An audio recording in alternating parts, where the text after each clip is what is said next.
Okay, we are live. Hi, everybody. Welcome to our second live stream for Spring 2018 New Admins. My name is Meg Austin. I am one of the academic advisors here at Cal State Monterey Bay. I advise for the majors in the School of Natural Sciences. Today, we're going to be hosting our second live stream. We're meant to be answering your questions. So we have some of our awesome advisors here, and so please submit your questions to the chat box on the right-hand side of your screen. If you haven't already, make sure that you have created a YouTube channel. That's the only way you'll be able to submit questions to the chat box. It's a very easy process. You just click the image on the top right-hand corner of your YouTube screen and click My Channel, then Create Channel. So we're going to be waiting on some questions here. If we don't get any in the next few minutes, then we're going to have our academic advisors obviously introduce themselves and start talking about some important things for new students to know. Let's see. Also, a lot of the topics that we'll be discussing today are linked in below your YouTube video. So I put a bunch of links in there to the class schedule, the catalog, CMS Student Center, so please reference those as we talk about them throughout the live stream. Then if you can't watch live, then just go, you're also welcome to watch them after the fact. They'll all be posted on our YouTube channel, CSUMB Advising, and you can also leave your questions in the comment section below the YouTube live streams for us to answer later. Okay. We are going to be going over and handing it over to our advisors now because we're still waiting on some questions to come in. So take it away. Thanks, Meg. Hi, everyone. Welcome to our webinar 2 for our spring advising. My name is Jessica Pinales Herrera. I am an academic advisor for computer science, communication design, psychology, math, and undeclared students. That's a lot. Hi, everybody. My name is Chrissy Lofgren, and I am the advisor for psychology and undeclared. Hi, guys. I'm Erica Miguel, and I advise for LS and Human Development and Family Studies. Cool. So while we're waiting for some questions, we're going to go ahead and go over a few tools that we feel are helpful to you all while you're getting ready to register.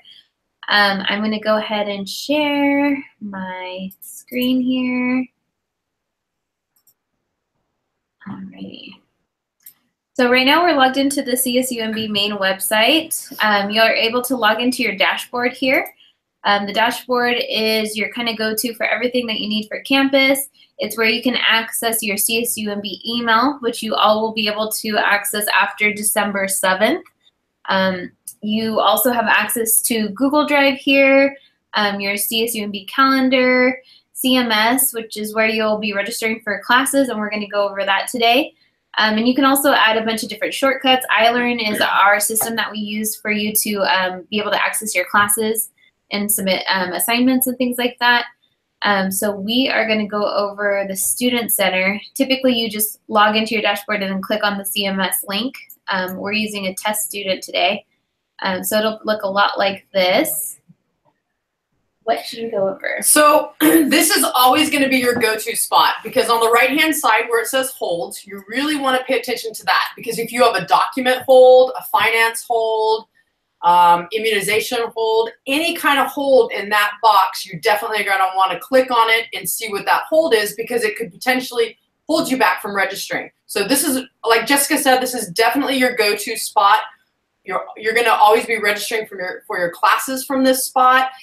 You can look at your account if you have any charges. It's got some financial aid information here. So it's a really important link. When you have any enrollment time, there will be an enrollment date and time right underneath to-do list. It will have your exact date and time that you register, which, speaking of registering, when do students register, Erica? So if you have signed up for orientation, you get to register on December 11th. If you did not sign up for orientation, then you get to sign up on December 12th. Please keep in mind that we're actually going to have open labs. So meaning that if you attend, we get to help you one-on-one and guide you through registering if that's what you want. From 2 to 4 p.m. in the big building, which is the business building, right next to the library. And that's That's on Friday from 2 to 4 p.m. We also will have call-ins, meaning that if you maybe cannot attend that day on Friday and then you want to call in instead, on Thursday and Friday from 10 to 12 a.m., we're going to be available. All of the advisors will be available to answer any calls or any questions that you may have.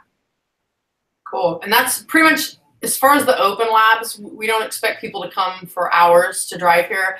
Really just the local students. I mean, if you want to come and you live in Los Angeles and you want to make the trip up, hey, it's beautiful right now and it's going to be sunny, but you don't need to do that, especially if you're going to be here on Saturday for orientation. So let's start with how to, you want to go over the degree requirements, or do you want to go over? Yeah, let's do degree requirements. So one of the most important things that you will be using for this in your CMS is your academic requirements page. It's located on the drop-down menu here. It's the very first option. And this is like your go-to check-off list for everything that you need in order to graduate. This will include general education requirements, university requirements, major requirements, and if you decide to add a minor, those will also be listed. So it's really important. This is what our graduation counselors use to graduate you. So they'll take a look at this and see what you're missing and what you still need in order to graduate. So a couple things to kind of keep in mind. First is at the very top, it'll tell you your program, and your plan is your actual degree. So this student is a psychology student. The student also has a minor in human development, so that's listed as well. You'll see right next to that is the catalog year. So this is really important because every year we get a brand new catalog and the requirements will sometimes change. So it's really important to know your particular catalog so that you're following those requirements for your major. It'll also give you an idea of your academic standing. You have your overall GPA, which includes your transfer credits, and it'll also have your CSUMB GPA once you start taking classes here. And keep in mind, you probably don't have access to this yet, so don't panic. It's okay. Once you are a matriculated student, which should be any day now, you will have access to this. And this is basically your catalog right there in front of you. So when you scroll down, there's a little menu, and it tells you what we're looking for. Green means you've met the requirement, a green check mark. Red means you have not satisfied it yet, and yellow will be in progress once you register for classes on Monday or Tuesday of next week. Another thing for transfer students, if you're transferring classes, particularly your general education or classes for your major, you'll see this other green little arrow, which means that you transfer that requirement in. So that's helpful to know. So one thing I would also add is that when you are checking your academic requirements page, please also verify this with an advisor when you have your one-on-one meetings, because for certain majors, they have very specific lower division requirements, and so sometimes you have met the requirements for the university, but perhaps not for the actual major, because as you keep scrolling down your academic requirements page, you will get to a section where it shows you specifically your major requirements. And as you get to be a junior or senior, you definitely want to check that that section is also going green and less of those reds. Almost there. So towards the end, you'll see your psychology or your major requirements. This student was a native student, so you can see he has a lot of green check marks. He did them here, but if you were to transfer him in, you'd see that other green arrow pointing towards the class. Cool. So just take a look at this when you do have access. It'll be able to show you, again, all your transfer credits and everything that you have completed. If you see something missing that you know you completed, make sure you reach out to your advisor. Sometimes the classes don't always transfer over correctly or they're not coded right when you bring them in. So you might know that you've taken an intro psychology class, but our system doesn't recognize it. So it's going to say that it's still missing. That's one thing you can talk to your advisor about right away, and we'll take a look and put in substitutions for you if we need to. It's also going to take a while before we get your final transcripts from fall 17. So again, as long as you know you took the class, don't panic. We just got to wait for your final transcripts to get into the system. And admissions are doing the best they can right now. They're super busy. But as soon as final transcripts come in, they will get on it. So it just takes a while. Yeah. One other thing I wanted to show is towards the middle of the page, you will see the minimum CSU unit requirements. This is really important, especially for majors like psychology, kinesiology that don't have as many requirements. everyone is required to get up to 120 units total to graduate. For transfer students, this sometimes isn't an issue, but it's really important that you keep an eye on this. It is current, so when you register for classes, this number will update, and it'll tell you how much you need. The student is almost done, so he doesn't need as many. But you want to just make sure you keep an eye on that, and if you have questions about the units or the requirements, please reach out to your advisor. So that's the requirements page. Take a look. It's a lot of information, but it is extremely helpful if you kind of know what is on there. And again, questions you always ask your advisor. Got any questions for us, Meg? Yeah, you all are doing a great job. We have a couple comments / questions from a student. He says, "Good afternoon, Chrissy. This is Vishal. I'm excited about the orientation this Saturday." And Vishal also said, "I just earned an AA degree from MPC in psychology with a transfer." Woohoo! So maybe a AAT and transfer. "I have taken more than 70 units," Vishal says, "and I hope that they all transfer." Hi, Vishal. I know you. Yes. And I know we've talked before about this. So as long as you've met all of your prereqs for the degree, which is the Intro to Psychology, the Statistics, and the Lower Division Research Methods, which is the Psych 10 over at MPC, you're good to go. And now everything you'll take here will be all upper division classes except for language. But we talked about that too. But so even though you took social psych at MPC, you're still going to take social psych here now because you're going to take it at university level in upper division. So you should be good to go. And if you have any, general questions, you can also bring those Saturday to orientation. Awesome. And Vishal also says, "Go Otters." Woohoo! So speaking of transfer credit, maybe we should move on. Maybe we can talk about that for a bit. Yeah.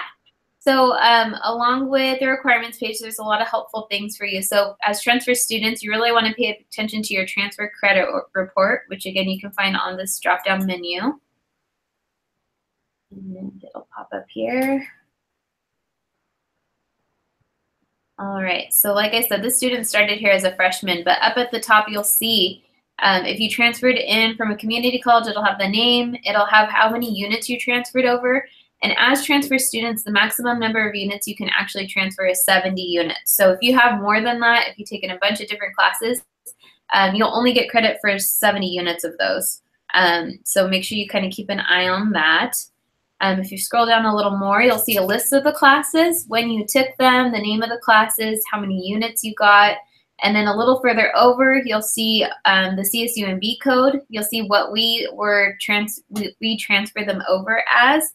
If they're general education or if they're prereqs, how many units you got here, and then also the grade. Part of this transfer credit report also has the test credit, which is below. This section really is if you took an AP exam, please make sure to transfer in those scores, especially even if you got a 3, because it will help you in terms of unit. You will earn units here at CSUMB for anything above a 3. And anything for a 4 and a 5, depending on what subject it is, will also help you, especially if it's for a language. Yeah, and also one thing to keep in mind, even if you transferred it to your community college, it doesn't automatically transfer to us, so you have to resend them to us. So make sure you do that sooner rather than later. It can take a little while for them to post. Excellent. Okay. I have a question. How many units do I have to earn to graduate? So like we showed you on that requirements page, you need 120 total, at least minimum. That doesn't mean that you're going to have only 120 units. Some majors like computer science, like liberal studies, have a lot of requirements for their major, so you might get up to 150, depending on how many classes you've taken and how many you still need. But you need at least 120. There's some other specific requirements for upper division and units at our university that you have to earn as well, but those are all listed on the requirements page. Speaking of other requirements, should we go over that? Yeah. So I think we should. Go ahead.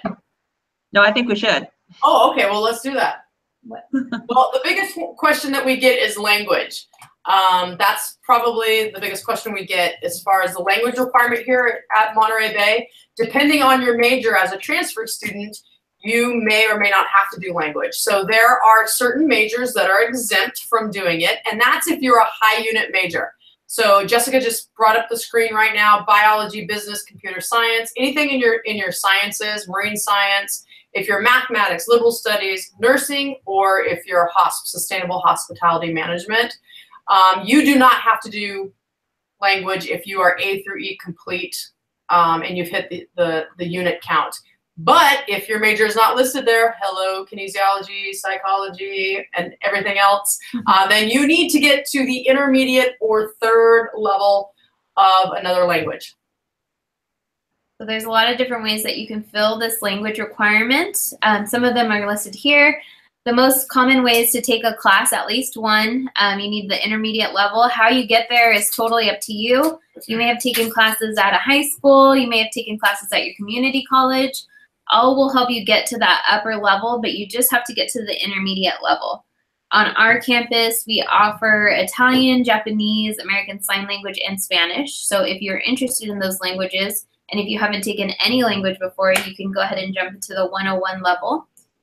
We do have a placement test for Spanish only, where you can log online to this test. You can see kind of where you stand. It might help you skip a level or two. We also have the opportunity for you to talk to faculty in the language department. If you feel like you have some knowledge in Japanese or American Sign Language, you can talk to one of our professors and they might be able to kind of help assess you and see if you can skip over a couple semesters as well. So it's really important to start this early if you have no background in a language. As Erica mentioned earlier, if you have AP test scores, those will count. You need a 4 or a 5. We have the classes listed here, that the languages that we accept. What else about language? If for some reason you are doing your schedule of classes and depending on a major that you have, perhaps you can't squeeze in the language, you can do your language requirement at a community college. Again, all CSUMB is asking you to do is to get to the intermediate level, and some students can do that sooner than others. It really just depends on how much of language skills do you have. One class that we offer here for anybody that is fluent in Spanish is the Spanish 212. So if you are fluent in Spanish, then you can enroll in Spanish 212, Spanish for Spanish speakers, and you're done in 1 semester. So that's always an option too. We also have WLC 212, which is offered in the spring only. This class is for students who speak other languages and are fluent. If we have an assessor that can come and kind of evaluate your skills, you might be able to kind of test out of the language. You still take that class, but it's like a culture class. So if you have questions about where you stand or you're not quite sure where you fit in the language requirement, just make sure you reach out to your advisor and we'll talk with you one-on-one about that. Cool. So there's one requirement. How about GWAR? Shall we talk about GWAR? Yeah. Yeah, I think we should. So we'll go to this university requirements page. This is all in the catalog, which you can find by scrolling down to the bottom of any CSUMB website. You'll see a lot of helpful tips. Your catalog, like we mentioned earlier, will be the 2017-2018 catalog. When the new catalog rolls out in April, it'll be put into the archive. So make sure you're always keeping an eye on your catalog. Don't look at the new ones because the requirements might change a little bit. But for university requirements, like we were talking about, there's a language proficiency. There's a few other lower division requirements. You all don't necessarily need to have those completed, the language you do. We do have upper division as well. So the one that Chrissy was talking about was the graduate writing assessment requirement. This one is major specific. So depending on what your major is will depend on what GWAR you take, except for a handful of majors, kinesiology, psychology, some of the languages. Mm-hmm. So you'll be required to take one of those classes. A lot of students will take this your first semester that you transfer it. Just, again, it varies, so make sure you ask your advisor. We all have been sending out emails to you about classes to take and requirements, so you should have received emails by now with some course suggestions. So keep an eye on your email, whatever email you use to apply for CSUMB. And then starting the 7th, when you should be matriculated, you'll have access to your CSUMB email, and we'll start sending it all out to that email address. So that's one requirement. The other one is service learning. Again, this is mostly major specific. So you'll see there's a list of the D4s. Depending on what major you're in, you will take a specific one.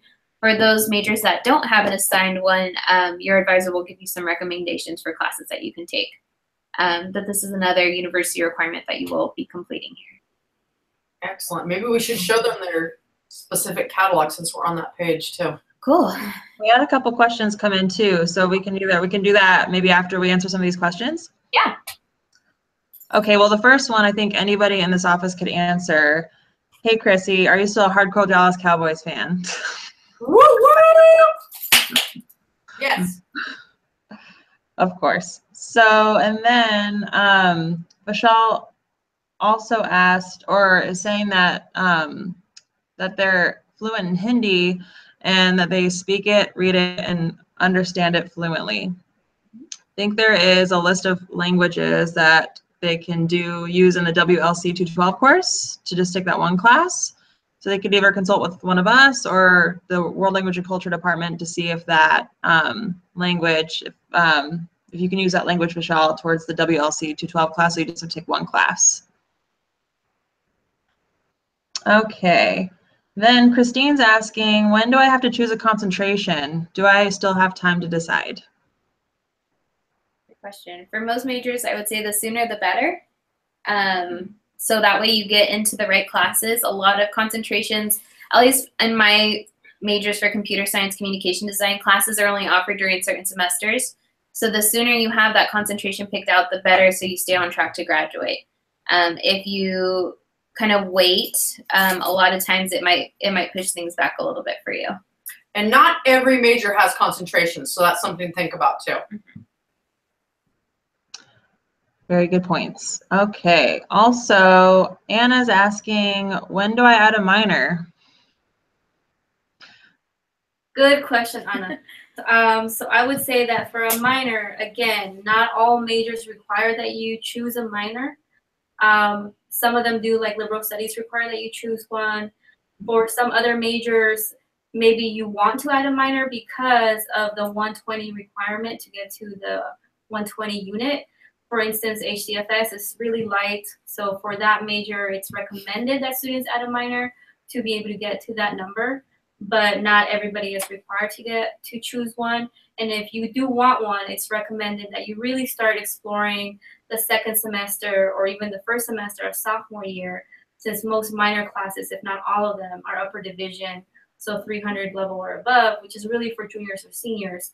So if you're a freshman, you can wait at least a year. Yeah, so since we have transfers coming in, you got to get on it pretty much right away. So make sure that you talk to the advisor of the major or minor that you're interested in, so you get more information about the classes that you need and when you should be taking them. And then when you make your learning plan with your major advisor, sometimes you can kind of plug those in so you know exactly what you're looking at. And if you have space for a minor, a lot of the high unit majors, you might not have the space to add a minor. It might prolong your graduation. And adding a minor might not be the best or the most practical option for you. So always talk to your advisor if you have questions. I will add on that too, that I have some students thinking that their concentration is automatically declared when they come in, but that's not the case. You have to talk to your advisor or a few exceptions with other tools that you can use to declare minor, but most of the time you have to talk to your advisor to declare the concentration. If you put it on your application, it may, that really wasn't the way to officially declare the minors or the concentration. So if your major does have concentrations, then please make sure you're reaching out to your advisor to learn more about what those are if you have questions. Okay. Vishal's also asking, will you be offering a master's level in psychology someday? I really love psychology since the first time I took it at MPC. Someday down the road, yes. Psychology is a growing major. We've only been a major since 2007. But we are growing fast. We're the second largest major on campus, and someday down the road, yes, we will have a master's, but we got to get fully staffed and up and running for our bachelor's program first. Yeah, I would say if you're interested in that, Michelle, it probably isn't going to happen while you're a student here. But if you sign up as an alumni, usually the faculty will keep you updated with those things as they come along. All right. Jennifer is wondering, when can I make a learning plan with my advisor? Good question. Excellent question. So you can make a learning plan with your advisor when you set up a meeting with them. Those of you who are attending orientation, it's really best that you take in all the information that your advisor is giving you, and really after you're enrolled or matriculated into the system, you can go ahead and try to set up an appointment with them through your dashboard. I'm not sure if I don't think we've gone over that portion yet of how to sign up, but your emails that your advisors have sent definitely have had links as to all the different videos of how somebody signs up for an advising appointment. So please check those out to do so. And it's recommended, if you're a new student, to definitely at least 30-minute appointments with your advisor so you can do a learning plan and have time to really talk about it. What else? Yeah, you won't be able to make appointments until you are matriculated, which will be after December 7th. So you can't do it online just yet. I would say even waiting until January is probably better. That way we have all of your transfer credits in, because like Chrissy mentioned earlier, admissions is working really hard to get those in, but it takes some time. Some of your final grades might not even be due yet. So until we get all of that information into our system, it's really hard to do a full plan. So January is probably a good time. All the students will be gone from campus, so we have more free time there, so we can meet with you and answer questions. Definitely. All right. Anna's also wondering, I think this is following up from when we were talking about minors and concentrations. So will I get 2 diplomas then if I add a minor? Great question. So unfortunately, no. The only thing that shows up on your diploma will be your primary major. So if you add a minor, if you try to add on a double major, which we never recommend, it will only be 1 diploma, 1 bachelor's degree. I think the minors show up on your transcripts, and that's about it. So if you need it for like a job or a grad school, that's usually like the best time to do a minor. If not, sometimes we just advise take the classes if you're interested, if you need them or you have that time to do it. Otherwise, you could always put your time and effort into grad school if that's something that you need or will help you get to your goal a little faster. So questions-wise, they're slowing down on the student side. We can go over maybe how to find their major stuff on the catalog. Oh, actually, what jobs are available at CSUMB with a BA in psychology? What jobs are available at CSUMB? Yes. Well, there's 3 people here that have BAs in psychology from California State University in Monterey Bay that are actually working in advising now. Okay. And they're all featured here. You see? Yeah. We have to get our master's first, though. We did have to get our master's, yes. But as far as hiring, CSUMB loves to hire their own. Admissions hires a lot, and different departments, administrative support coordinators. There's all kinds of different jobs. If you go on the homepage and you click on, and you go down to the bottom and you click on, I think it says jobs. Yes, jobs. List of all the jobs that are being offered. Yep, left-hand corner at Cal State University, Monterey Bay. Hopefully they're not hiring for a psych advisor. If they are, then I'm in trouble. But I think I'm good. Yeah. Well, that's a great place to look for jobs. And we also have jobs for students. It's not on this link. That's found on Otter Jobs. So that's always a good link too. Great segue. That later on. Yes. You don't Otter have Jobs. access just yet. You can take a look at our website. Yep. One thing we haven't talked about yet that we should probably cover is if you are not sure who your advisor is, you can always find that information on our website. Also, if you're interested in a minor, things that we talked about earlier, if you go to any CSUMB website, you can type in advising. Our center will come up, meet the staff, and you'll see a list of all of our lovely advisors, and also listed who are the majors that we advise for. So you can take a look at that. There's Chrissy. Yeah, everybody's listed there. Yeah. You can always find our contact info. Not everybody has pictures, though. That's true. Mm-hmm. We need to Work fix on that. up.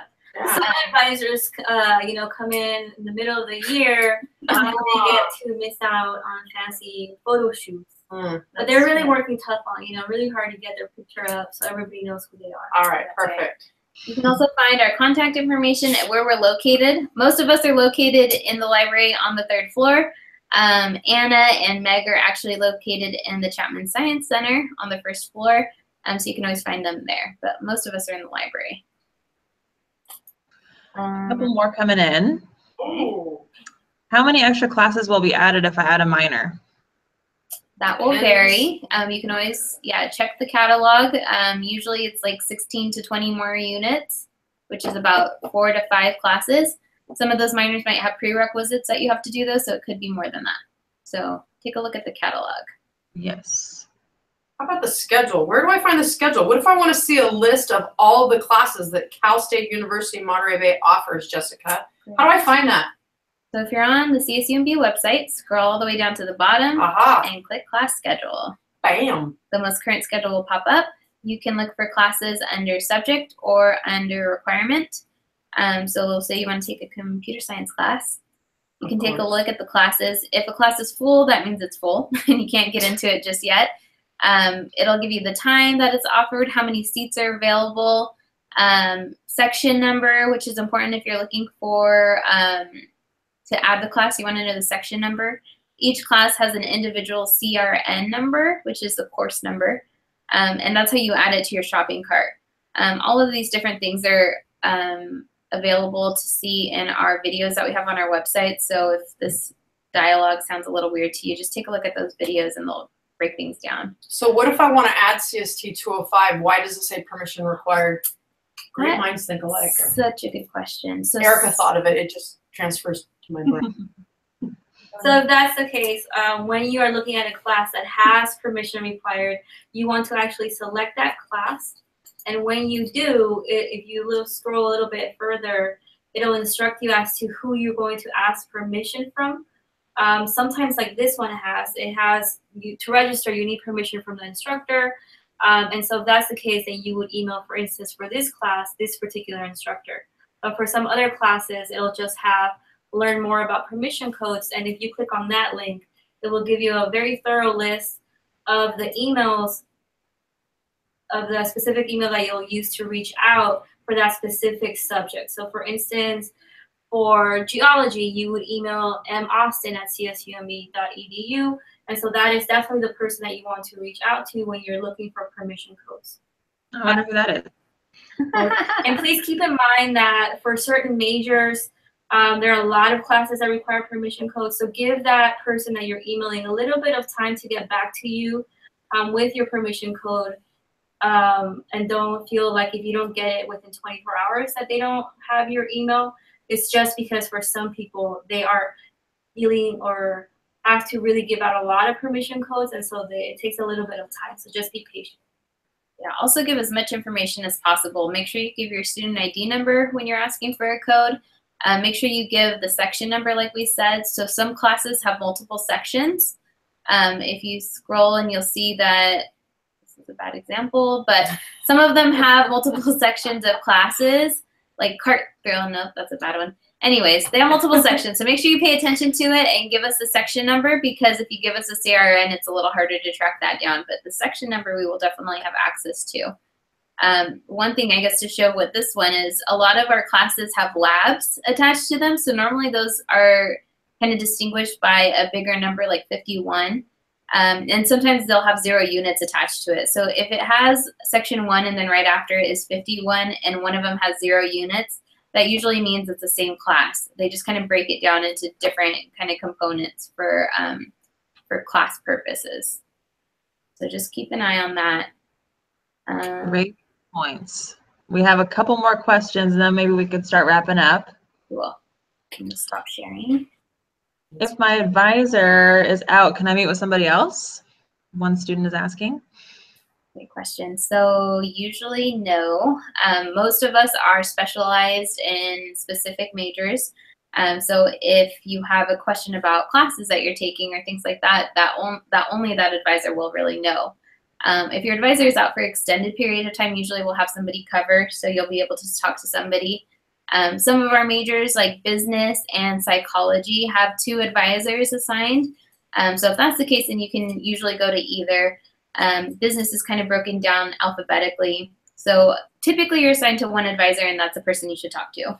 If you have any concerns about that, you could always call our direct line, our main line, and talk to one of our front staff, and they can let you know if there's other options available for you. If you have general advising questions, though, you can feel free to call in on our call-in hours, which, again, as Erica said, are this week, Thursday and Friday from 10 to 12. And all advisors will be on the phones, and we will be answering general advising questions. And we will probably always refer you back to any emails that your advisor has sent you. Yes. If you have not gotten any, check your spam, because I know a lot of times, because we're BCCing a lot of students, sometimes it goes to spam. So if you have not received anything from your advisor, please check your spam email.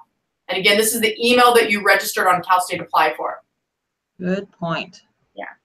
Always check your email. It's the main form of communication on our campus. Financial aid, housing, advising, everything will be on your email, specifically CSUMB email once you get that access. So make sure you're checking your email frequently. If you prefer your personal email, then hook it up, but always respond with your CSUMB email address, because that's the only one we can respond to after you have access to it. Good point. All right, then last one here.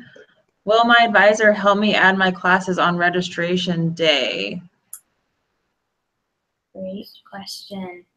So there's 2 different things. So orientation, we will be meeting with students and we will be answering questions, but we're not registering on that day. On actual registration day, hopefully you have all the skills and the tools that you need so you can actually register in the comfort of your own home. We will be available by phone or by walk-in. If you are a local student and you need help, you can come in. But the idea or the hope is that you can register at home. That way you don't have to come in.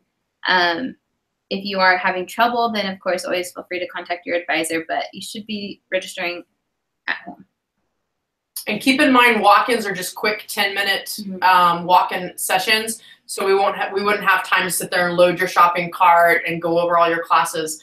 So if you have those questions, and if you are local, come to the open labs on Friday, and we can help you with that, because that will be definitely a good time that we can. We'll have the time to sit down with you, and there'll be plenty of advisors there to help you. Even if your advisor isn't here, say they're someplace on vacation, then we can at least still help you with some classes and how to load your shopping cart. Yeah, the idea is to have everything ready to go in your shopping cart before orientation, actually. That way you can ask questions that you have at orientation if you're attending. And then on Monday, Tuesday, whenever you're able to register, you're good to go and you just jump into your classes.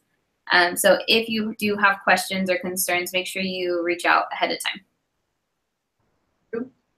All right. We didn't get any more in. Vishal said that he's very much looking forward to orientation and he's very excited. We're excited to meet you too, Vishal, and thank you so much for asking your questions today. And he also says, go Cowboys. Thank you. So thank you to our awesome advisors for doing such an awesome job answering questions once again. So we're going to be wrapping up today's live stream. We will have another live stream tomorrow from 9:30, starting at 9:30. And we will also be having call-in hours this week on Thursday and Friday from 10 to 12, as the other advisors mentioned.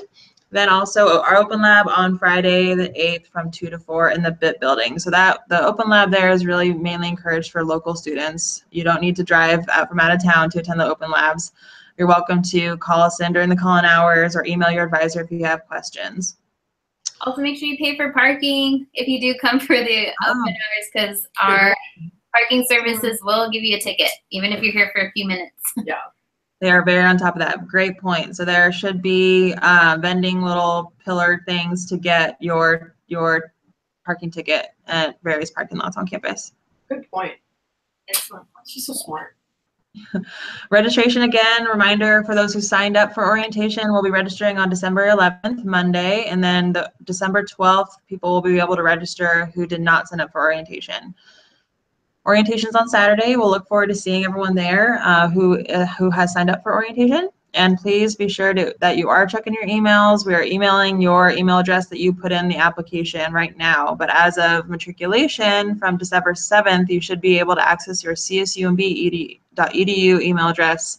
And we'll be emailing that only from then on. All right. No final questions. Again, thanks to our awesome advisors. You rock. Thank you, Meg. Thank you, Meg. Everyone have a great day. You too. Bye. Peace. Bye.